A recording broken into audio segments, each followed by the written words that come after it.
Hello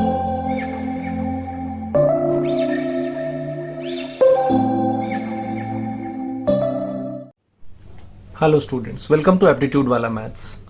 आज हम लोग नया टॉपिक शुरू करने जा रहे हैं नंबर सिस्टम में, जिसका नाम है रिमाइंडर्स। रिमाइंडर्स एक बहुत इंपॉर्टेंट टॉपिक होता है, स्पेशली अगर आप किसी भी एप्टीट्यूड एग्जाम की तैयारी कर रहे हैं, चाहे वो कैट हो या कोई भी दूसरा एमबीए एंट्रेंस एग्जाम हो, जीआरई हो, जीमैट हो, एसएससी हो। एसएससी में रिमाइंडर्स के बहुत सारे क्वेश्चंस आते हैं। इसी तरह से बैंक हो या कोई भी दूसरा एप्टीट्यूड एग्जाम, आप आईपीएम की तैयारी कर रहे हो, क्लैट की तैयारी कर रहे हो, किसी भी एप्टीट्यूड एग्जाम में रिमाइंडर्स बहुत इंपॉर्टेंट कॉन्सेप्ट होता है। ठीक है, रिमाइंडर्स में पूछा क्या जाता है पहले ये समझते हैं। रिमाइंडर्स आप सबको समझ में आता होगा, जैसे कि अगर हम कोई भी नंबर लें 15 और इसमें हम डिवाइड कर दें 7 से, तो 2 टाइम्स जाएगा, 7 2 जा 14, रिमाइंडर कितना आ जाएगा, 1 आ जाएगा। तो हम कह सकते हैं कि 15 में 7 से डिवाइड करेंगे तो रिमाइंडर कितना आएगा, 1 आएगा। ठीक है, तो ये तो सिंपल सी बात है, छोटा नंबर था, हमने डायरेक्टली डिवाइड कर दिया, रिमाइंडर निकाल दिया। ऐसे क्वेश्चन तो नहीं आएंगे, जाहिर सी बात है। क्वेश्चन जनरली कैसा आता है, जो बेसिक क्वेश्चन टाइप होता है वो ऐसा होता है कि एक बहुत बड़ा नंबर होता है, अ लार्ज नंबर, और उसको एक स्मॉल नंबर से डिवाइड किया जाता है और तब पूछता है कि रिमाइंडर क्या होगा।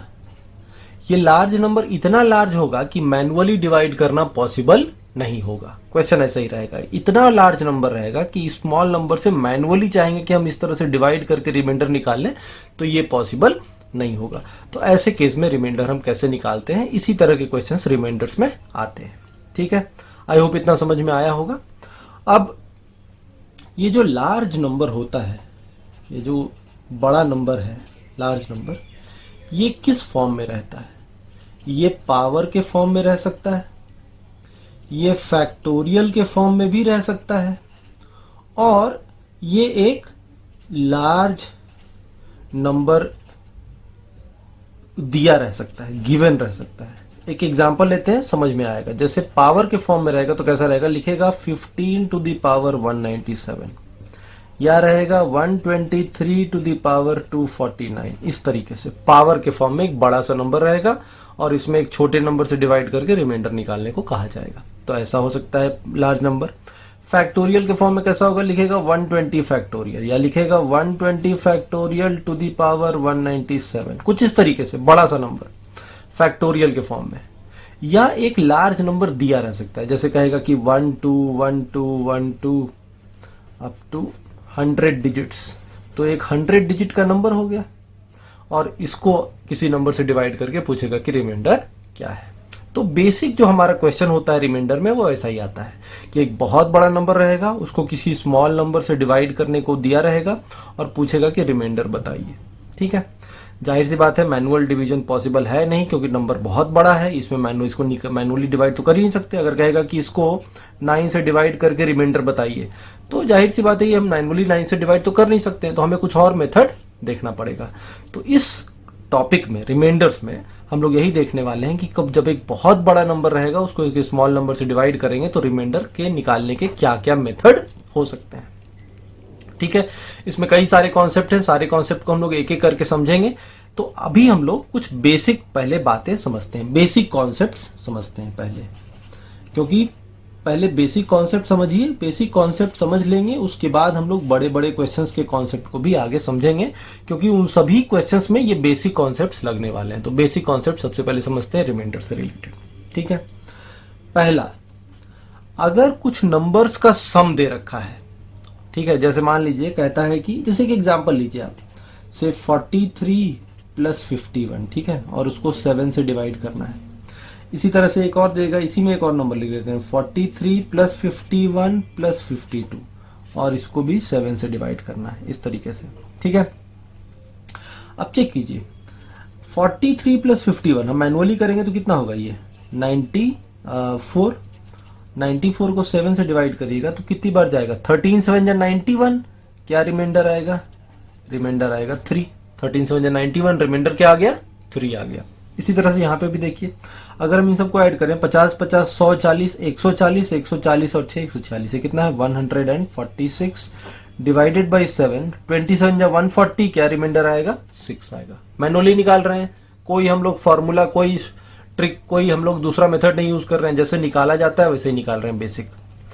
लेकिन अगर आप ध्यान से देखिए 43 में 7 से डिवाइड कीजिए, 7 6 जा 42, क्या रिमाइंडर आया 1। 7 7 जा 49, 49 जाएगा, क्या रिमाइंडर आएगा 2। यहाँ प्लस है, 1 + 2 कितना हो गया 3, तो ये क्या है 1 + 2। इस तरह यहां पे भी देखिए 7 6 जा 42, क्या रिमाइंडर आएगा 1। 7 7 जा 49, 2, 7 7 जा 49, 3, और सम है तो तीनों का सम ले लेंगे, तो 1 + 2 + 3 कितना आएगा 6 आएगा। ब्यूटीफुल। क्या समझ में आ रहा है? जब कई सारे नंबर का सम रहेगा और किसी डिवाइजर से डिवाइड किया रहेगा और पूछेगा रिमाइंडर बताइए, तो हमको इसको ऐड करके और तब डिवाइड करने की जरूरत नहीं है। हम क्या करेंगे, सीधा यहां रिमाइंडर, यहां रिमाइंडर, यहां रिमाइंडर निकाल लेंगे और तीनों रिमाइंडर का सम ही क्या हो जाएगा, हमारा आंसर हो जाएगा। ठीक है, समझ में आ रहा है क्या कहना चाह रहे हैं? तो ये पहला कॉन्सेप्ट है। जब कई सारे नंबर का सम दिया रहेगा और किसी डिवाइजर से डिवाइड करने के बाद रिमाइंडर पूछेगा, तो हम इसको पहले ऐड करने के चक्कर में नहीं रहेंगे। हम क्या करेंगे, इंडिविजुअल रिमाइंडर्स निकाल लेंगे और उनका सम ही क्या हो जाएगा, हमारा आंसर हो जाएगा। इसमें और भी बात है, वो समझेंगे आगे, बट इतना समझ में आ रहा होगा। चलिए, तो हम यहां पे लिख सकते हैं कि remainder when n1 + n2 + n3 and so on is divided by some divisor d। कहने का मतलब क्या है, n1 + n2 + n3 and so on को अगर d से डिवाइड करेंगे तो जो रिमाइंडर आएगा वो क्या होगा, वो होगा r1 + r2 + r3 and so on। ठीक है, कब तक, ये जितने होंगे यहाँ पे, और ये r1 r2 r3 क्या है, ये है इंडिविजुअल रिमाइंडर्स। r1 क्या है, n1 को d से डिवाइड करने पे जो रिमाइंडर आएगा, n2 को d से डिवाइड करने पे जो रिमाइंडर आएगा r2, n3 को d से डिवाइड करने पे जो रिमाइंडर आएगा r3, और इन सब का सम ही हमारा फाइनल रिमाइंडर होगा। ठीक है, तो हम यहाँ पे कह सकते हैं कि r1 क्या है, r1 है remainder when n1 is divided by d। r2 क्या है, remainder when n2 is divided by d, and so on. इस तरीके से तो n1 n2 n3 में d से डिवाइड करने पे जो रिमाइंडर आएगा वही है r1 r2 r3। ठीक है, तो ये आपका पहला कॉन्सेप्ट हुआ। ठीक है, इसमें और भी कुछ बात है, इसको भी समझेंगे आगे थोड़ा सा। ठीक, आगे बढ़ते हैं। अब इसी में एक और एग्जांपल लीजिए, जैसे कि अगर हम कहें कि से 125 + 129, ठीक है, और डिवाइडेड बाय 11, और पूछे कि रिमाइंडर बताइए क्या होगा। ठीक है, अब देखिए इसमें अगर हम इसको मैनुअली करें तो क्या होगा, मैनुअली करें तो क्या होगा, 240 या +14, 240 + 14 कितना हो जाएगा 254। ठीक है, डिवाइडेड बाय 11, 11 से देखिए 11 2 जा 22, क्या बचा 34, 34, तो 11 2 जा 22, 34, तो 11 2 जा 22 फिर से होगा 11 3 जा 33, क्या रिमाइंडर आएगा 1 आ जाएगा। ठीक है, 11 2 जा 22, बचा कितना 34, 11 3 जा 33, कितना रिमाइंडर 1 है। सो रिमाइंडर कितना आया 1 है। इंडिविजुअल रिमाइंडर निकालिए, 11 11 जा 121, यहाँ रिमाइंडर कितना आएगा 4 आएगा। और यहाँ पे देखिए 121, तो यहाँ रिमाइंडर क्या आ गया 8 आ गया। तो अगर हम रिमाइंडर ऐड करेंगे तो 4 + 8 कितना हो जाएगा 12 हो जाएगा, जबकि है कितना 1 है। तो यहां तो पीछे वाला प्रॉपर्टी से के हिसाब से नहीं चल रहा है, इंडिविजुअल रिमाइंडर का सम हमारा आंसर नहीं आ रहा है। तो ऐसा इसलिए हो रहा है क्योंकि जब इंडिविजुअल रिमाइंडर्स का सम, अलग अलग रिमाइंडर का सम डिवाइजर से ज्यादा हो जाए, जब किसी भी नंबर में, जाहिर सी बात है, जब किसी भी नंबर में 11 से डिवाइड करेंगे तो रिमाइंडर हमेशा क्या होगा 11 से कम ही होगा ना। 11 से डिवाइड करेंगे तो रिमाइंडर तो 11 से कम ही होगा। तो जब इंडिविजुअल रिमाइंडर का सम 11 से ज्यादा हो गया ना, कितना हो गया ये 12 हो गया, तो उस केस में ये वाला प्रॉपर्टी जो भी देखा पीछे वो काम नहीं करेगा। बस एक स्टेप और करना है, इन सब रिमाइंडर्स को जोड़ते जाइएगा और जो सम आएगा, सम कितना आया 12, 12 को 11 से फिर डिवाइड कर दीजिएगा, तो 12 को 11 से डिवाइड कर देंगे तो रिमाइंडर आएगा कितना 1, तो इसलिए हमारा आंसर क्या होगा 1। यहां भी कितना आया है 1 आया है। बस ये छोटी सी बात आपको ध्यान में रखनी है। जैसे मान लीजिए एक एग्जांपल लेते हैं, से कहता है 47 + 93 + 143 + 142, ठीक है, डिवाइडेड बाय 7, बोलेगा रिमाइंडर बताइए। तो क्या करेंगे, 7 6 जा 42, रिमाइंडर कितना 5। यहाँ पे देखिए 13 7 जा 91, 91 हो जाएगा तो क्या रिमाइंडर 2। यहाँ देखिए यहाँ रिमाइंडर 3 आएगा, चेक कर लीजिएगा, यहाँ रिमाइंडर 2 आएगा। तो अब हम इन सबको ऐड करेंगे, 5 + 2 + 3 तो 5 2 7 7 3 10 और 2 12। तो जो सम आया रिमाइंडर का वो 12 आया। तो 12 तो ज्यादा है 7 से, तो 7 से फिर डिवाइड कर देंगे। तो 7 से एक बार 7, क्या रिमाइंडर आएगा 5 आ जाएगा। तो हमारा आंसर क्या होगा 5 हो जाएगा। तो बस छोटी सी बात है, जब भी इंडिविजुअल रिमाइंडर का सम डिवाइजर से ज्यादा हो जाए तो जो सम आए उसको डिवाइजर से फिर से डिवाइड कर दीजिए, आपका फाइनल आंसर आ जाएगा। ठीक, इतनी बात समझ में आ गई होगी। आगे बढ़ते हैं। सम का प्रॉपर्टी देखा, अब एक बार डिफरेंस का प्रॉपर्टी देखिए। डिफरेंस में कुछ नंबर्स का डिफरेंस लेके भी आप देख सकते हैं। जैसे मान लीजिए कि अगर हम कहें 129 - 57, ठीक है, और इसको हम डिवाइड कर रहे हैं 11 से ही। ठीक, अब देखिए 129 - 57 अगर आप करेंगे तो ये आएगा 62। ठीक है, इसको डिवाइड करिए, सॉरी 72 आएगा। कितना आएगा 72। 72 को 11 से डिवाइड कीजिए, 11 6 जा 66, कितना रिमाइंडर आएगा 6 आएगा रिमाइंडर। रिमाइंडर लिख रहा हूं, रिमाइंडर कितना आ गया 6 आ गया। और आप इंडिविजुअल रिमाइंडर एक बार निकालिए जैसे पहले कर रहे थे। 11 11 जा 121, 121 तो यहाँ रिमाइंडर कितना आया 8 आया। 11 5 जा 55, क्या रिमाइंडर आया 2 आया। तो 8 और 2 आया, तो हम कह सकते हैं कि ये 8 - 2 6 है। यहाँ पे माइनस था तो दोनों का माइनस कर दिए, 6 हो गया। यानी जो प्रॉपर्टी सम में था वही प्रॉपर्टी किस में लग गया, डिफरेंस में भी लग गया। डिफरेंस में भी वही बात है, आप देख सकते हैं सेम चीज लग रहा है। ठीक है, कुछ भी आप एग्जांपल ले लीजिए। जैसे मान लीजिए कहते हैं 123 - 60, ठीक है, डिवाइडेड बाय 11।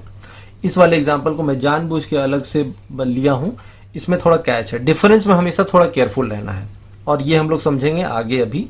बट जैसे इस एग्जाम्पल पे थोड़ी देर के बाद आते हैं, पहले इसी को समझिए। इसमें क्या कह रहे थे, जब भी कई सारे नंबर का डिफरेंस दिया रहेगा और किसी डिवाइजर से डिवाइड किया रहेगा तो रिमाइंडर भी क्या होगा, इंडिविजुअल रिमाइंडर्स का डिफरेंस। जैसे हम कह सकते हैं यहाँ पे जनरल फॉर्मूला कि reminder when n1 - n2 - n3 and so on is divided by some divisor d, तो रिमाइंडर क्या होगा r1 - r2 - r3 and so on. जहां पे r1 क्या है, r1 है जब n1 को d से डिवाइड किए तो remainder, so remainder when n1 is divided by d। r2 क्या है, r2 है जब n2 को d से डिवाइड किए तो remainder when n2 is divided by d and so on. r3 r4 सब ऐसे ही आएगा जैसे यहाँ पे किए थे। देखिए n1 - n2 divided by d, तो n1 में 8 आया तो r1 हो गया 8 और r2 हो गया 2। 8 - 2 कितना आ गया 6 आ गया। तो ये ऐसे है, ठीक है। लेकिन यहां पे वो चीज काम नहीं करेगा, यहां पे थोड़ा सा अलग है। कैसे अलग है देखिए, यहां पे देखिए 11 1 जा, इसको पहले नॉर्मली निकालते हैं। तो 123 - 60 कितना हो जाएगा 63। 63 बाई 11, 11 5 जा 55, तो रिमाइंडर क्या आएगा 8 आएगा। रिमाइंडर क्या होगा 8 होगा। 8 आ रहा है, दिख भी रहा है। लेकिन आप इंडिविजुअल रिमाइंडर निकालिए। 11 11 जा 121, तो यहां रिमाइंडर कितना आया 2 आया। 11 5 जा 55, 55 आया तो यहां पे क्या हो गया 5 आ गया। तो अगर हम 2 - 5 करें तो ये कितना आएगा -3 आएगा, जबकि एक्चुअल रिमाइंडर कितना है 8 है। तो ये थोड़ा सा डिफरेंस एक आ रहा है, ठीक है। देख रहे हैं आप, यहाँ पे ये काम नहीं कर रहा है। तो ये रूल में भी एक एक्सेप्शन है, इसका भी एक ये है कि जब तक ये r1 - r2 - r3 पॉजिटिव रहेगा तब ये हमारा आंसर होगा। लेकिन जब r1 - r2 - r3 अगर ये नेगेटिव हो गया तो हमारा आंसर हमको बदलना पड़ेगा, ठीक है। कैसे बदलेंगे देखिए, 123 - 60, यहाँ 2 आया यहाँ 5 आया। 2 - 5, r1 - r2 कितना आया -3, जो कैसा है नेगेटिव है। r1 - r2 पॉजिटिव रहता है, जैसे यहाँ पे है r1 - r2 पॉजिटिव है 6 है, तो यही आंसर। लेकिन r1 - r2 अगर नेगेटिव आ गया तो आंसर ये नहीं रहेगा, कुछ और है। -3 नहीं, आंसर क्या है 8 है। तो -3 से 8 पहुंचेंगे कैसे, तो ध्यान रखिएगा जो डिवाइजर है, डिवाइजर कितना है 11, यही इसमें ऐड कर दीजिए। तो -3 + 11 कितना हो जाएगा 8। समझ में आ रहा है। अगर और भी माइनस होता, जैसे मान लीजिए कहता -14, तो -14 अगर रिमाइंडर होता तो हम 11 एक बार ऐड करते तब तो नहीं होता, कितना आता, -3 ही आता। तो हमको फिर से एक बार 11 ऐड करना पड़ता, तो क्या आता हमारा एक्चुअल रिमाइंडर 8 आता। तो हम डिवाइजर को ऐड करते हैं कई बार, मल्टीपल टाइम्स। एक बार ऐड करेंगे पॉजिटिव हो गया तो वही आंसर, 2 बार ऐड करने से पॉजिटिव होगा तो 2 बार ऐड करेंगे। तो देखिए यहाँ पे 2 बार ऐड किए, -14 में 11 11 22 ऐड किए, 11 यहाँ 11 यहाँ 22 ऐड किए, तो -14 + 22 कितना हो गया, 8 हो गया। तो जब भी आपका R1 - R2 - R3 नेगेटिव होगा तो सिंपल सी बात है, बस डिवाइजर को आपको ऐड कर देना है, एक बार नहीं, 2 बार नहीं, जितनी बार ऐड करें उतनी बार ऐड करेंगे जितने बार में डिवाइजर हमारा रिमाइंडर क्या हो जाए, पॉजिटिव हो जाए। इसके पीछे एक लॉजिक है, वो लॉजिक अभी समझेंगे थोड़ी देर में, बस आप मुझे थोड़ा समय दें, 5-10 मिनट के बाद इसी वीडियो में हम लोग आगे जाके इसका लॉजिक समझेंगे, ये नेगेटिव रिमाइंडर का मतलब होता क्या है। तो परेशान मत होइए, अगर नहीं समझ में आ रहा है तो थोड़ी देर में तुरंत हम लोग उस पर आने ही वाले हैं। बट ये समझिएगा कि जब कई सारे नंबर का सम रहेगा तो रिमाइंडर क्या होगा, इंडिविजुअल रिमाइंडर्स का सम, अगर वो डिवाइजर से छोटा है। डिवाइजर से बड़ा हो जाएगा तो डिवाइजर में रिमाइंडर में फिर से डिवाइजर से डिवाइड करेंगे तो हमारा रिमाइंडर आ जाएगा। कई सारे नंबर का डिफरेंस होगा तो आंसर क्या होगा, रिमाइंडर क्या होगा, इंडिविजुअल रिमाइंडर्स का डिफरेंस, अगर वो पॉजिटिव है तो, जैसे यहां है। अगर रिमाइंडर नेगेटिव आ गया, डिफरेंस इसका नेगेटिव आ गया, तो हम उसमें डिवाइजर ऐड करते हैं, 11 को ऐड कर देते हैं, भाजक ऐड कर देते हैं, कितनी बार, जितने बार में वो पॉजिटिव हो जाए। तो -3 था तो एक ही बार में पॉजिटिव हो गया, अगर यहीं -3 की जगह -14 आता R1 - R2 करके, तो यहाँ पे +11 करते तो नहीं होता, तो एक बार और 11 किया, यानी कि 11 हमने 2 बार ऐड किया, तो जाके हमारा फाइनल आंसर आएगा। आई होप इतनी बात समझ में आ गई होगी। तो 2 कॉन्सेप्ट देखा हम लोगों ने, एक देखा सम का, एक देखा डिफरेंस का, ठीक है। इसी तरीके से हम लोग प्रोडक्ट का भी देख सकते हैं, प्रोडक्ट में भी ऐसी बात हो सकती है। जैसे देखिए, कुछ नंबर्स का हम लोग प्रोडक्ट लेते हैं, ठीक है, और तो आपको समझ में आएगा। जैसे मान लीजिए कि हम कहें 50 × 51 / 7, ठीक है। एक बार इसको मैनुअली करते हैं, तो 51 × 5 कितना हो जाएगा, 255, 0 डिवाइडेड बाई क्या, 7, ऐसे ही आएगा। अब इसको देखिए, 7 3 जा 21, तो क्या बचा, 4 5, 7 6 जा 42, तो क्या बचा, 3 0, 7 4 जा 28, तो हमारा रिमाइंडर कितना आएगा, 2 आएगा। डिवाइड करके चेक कर लीजिएगा, 7 3 जा 21, 4 5 7 6 जा 42, 3 0 7 4 जा 28, कितना रिमाइंडर, 2। ओके, और यहाँ पे इंडिविजुअल रिमाइंडर्स देखिए, तो 50 को 7 से डिवाइड करेंगे तो 7 7 जा 49, कितना रिमाइंडर, 1। यहाँ पे 7 7 जा 49, कितना रिमाइंडर, 2। और यहाँ प्रोडक्ट है तो ये क्या है, बेसिकली दोनों का प्रोडक्ट, 1 × 2 कितना आएगा, 2 आ जाएगा। आई होप समझ में आ गया होगा क्या कहना चाह रहे हैं। तो जो प्रॉपर्टी सम के लिए था, डिफरेंस के लिए था, सेम प्रॉपर्टी किसके लिए होगा, प्रोडक्ट के लिए भी। कई सारे नंबर्स का प्रोडक्ट होगा तो रिमाइंडर क्या होगा, इंडिविजुअल रिमाइंडर्स का प्रोडक्ट, ठीक। आई होप क्लियर हो रहा होगा क्या कहना चाह रहे हैं।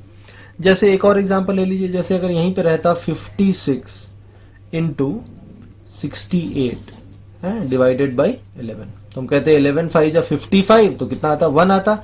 11 6 जा 66, तो कितना आएगा, 2 आएगा। तो जो रिमाइंडर होगा 1 × 2 कितना आ जाएगा, 2 आ जाएगा, ठीक। तो यहां पे भी जब तक R1 × R2 × R3 डिवाइजर से छोटा है, 11 से छोटा है 2, तो यही आंसर।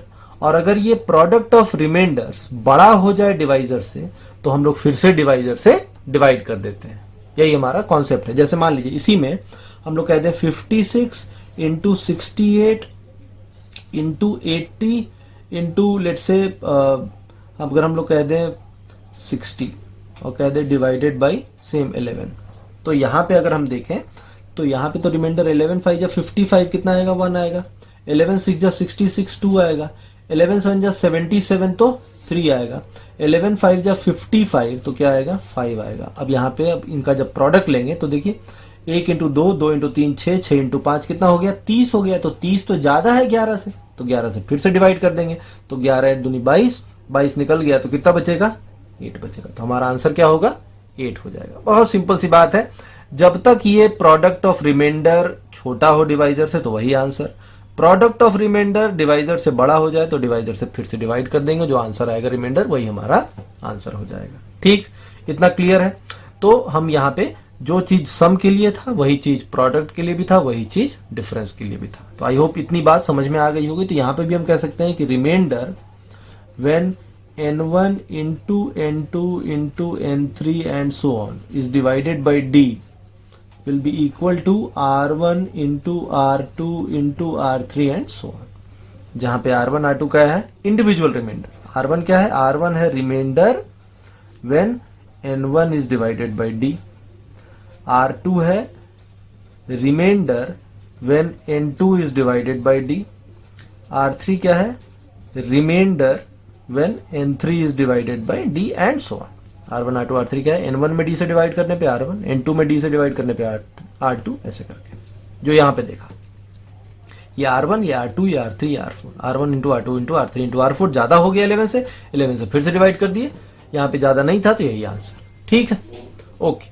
तो अभी तक हम लोगों ने देखा सिंपल बेसिक प्रॉपर्टीज, क्या क्या, कि जब कई सारे नंबर का सम हो, डिफरेंस हो, प्रोडक्ट हो तो रिमाइंडर कैसे निकालेंगे. अब सोचिए अगर आप इसको नॉर्मल तरीके से करते तो पहले इन सबको मल्टीप्लाई करते तो बहुत टाइम लगता, फिर 11 से डिवाइड करते, लेकिन यहां पे आराम से हो गया, जल्दी हो गया.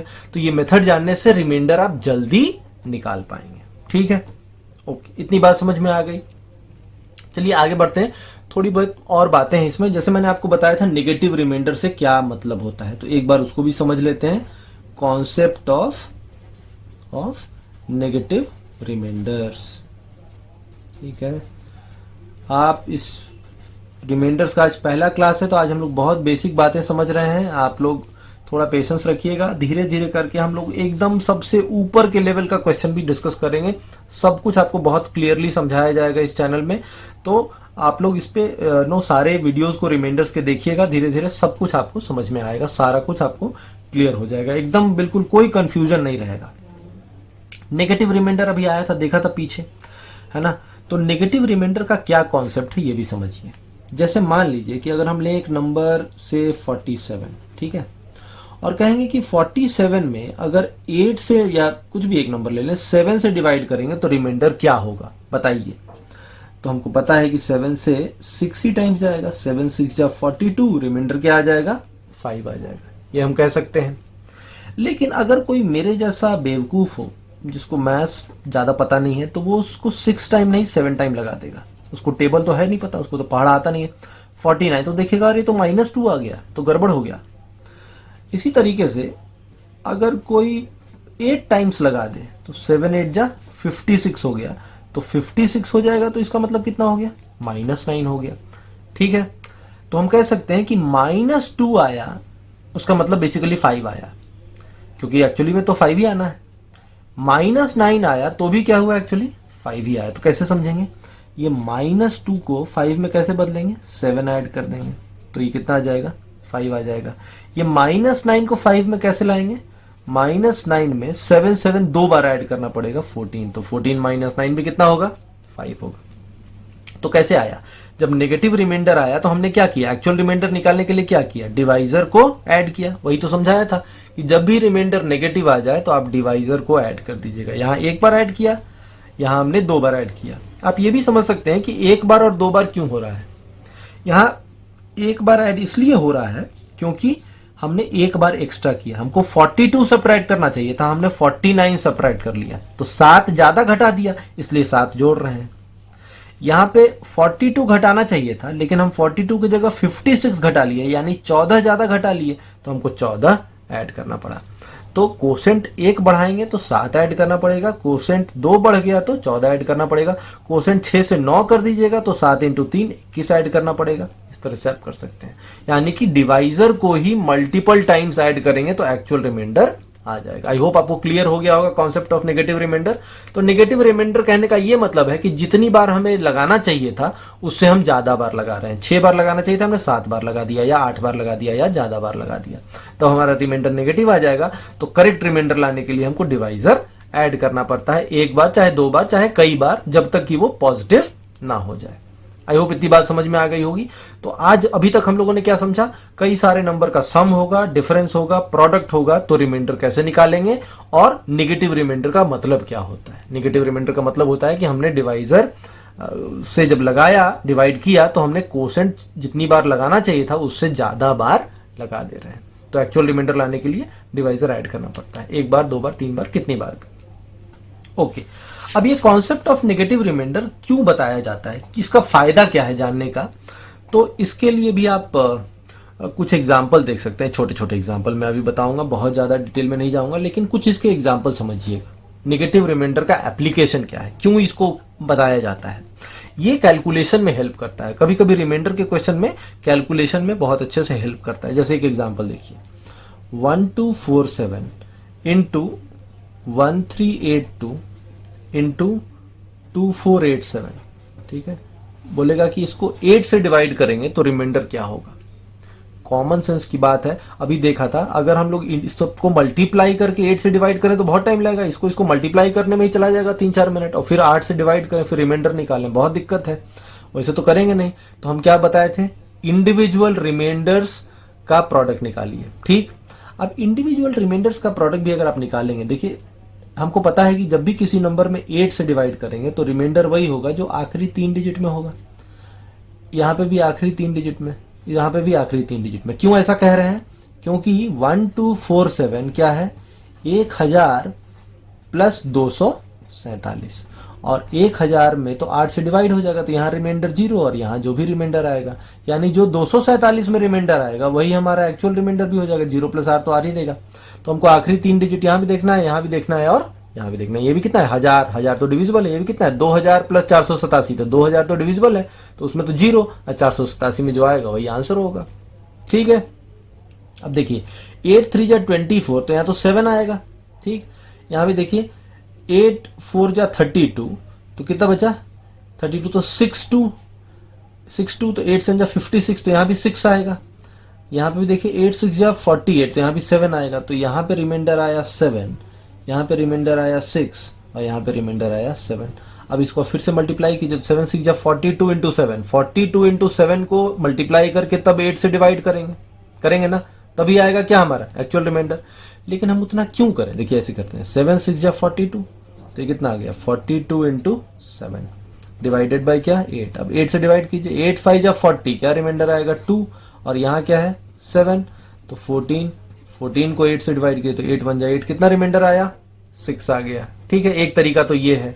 तो यहाँ पहले एक बड़ा बड़ा नंबर आया, फिर इसको मल्टीप्लाई किए, फिर रिमाइंडर निकाले, तो स्टेप बढ़ा ना। अब इसी को देखिए शॉर्ट में कैसे कर सकते हैं, 1247 इंटू 1382 इंटू 2487 डिवाइडेड बाई क्या, 8।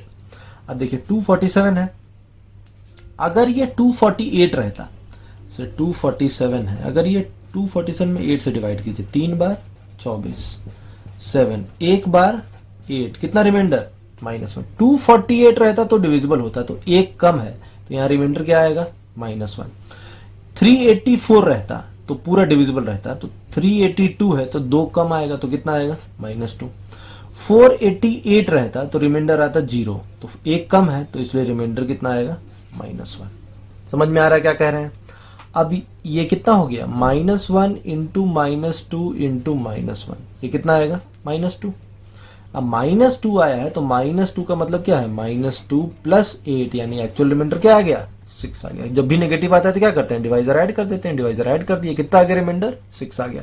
तो आपका कैलकुलेशन सिंप्लीफाई हो गया ना, 7 इंटू 6 इंटू 7 फिर से करना पड़ा, यहाँ पे आप एक स्टेप में ही कर लिए, तो आपका कैलकुलेशन क्या हो गया, काफी हद तक सिंप्लीफाई हो गया। तो ये एक एप्लीकेशन है हमारा नेगेटिव रिमाइंडर का। जब भी हम लिखेंगे, जब बड़ा बड़ा नंबर आने लगेगा रिमाइंडर, तो उसकी जगह हम नेगेटिव रिमाइंडर भी लिख सकते हैं, उससे भी हमारा कैलकुलेशन क्या होगा, सिंप्लीफाई होगा। समझ में आ रहा है क्या कहना चाह रहे हैं, ओके।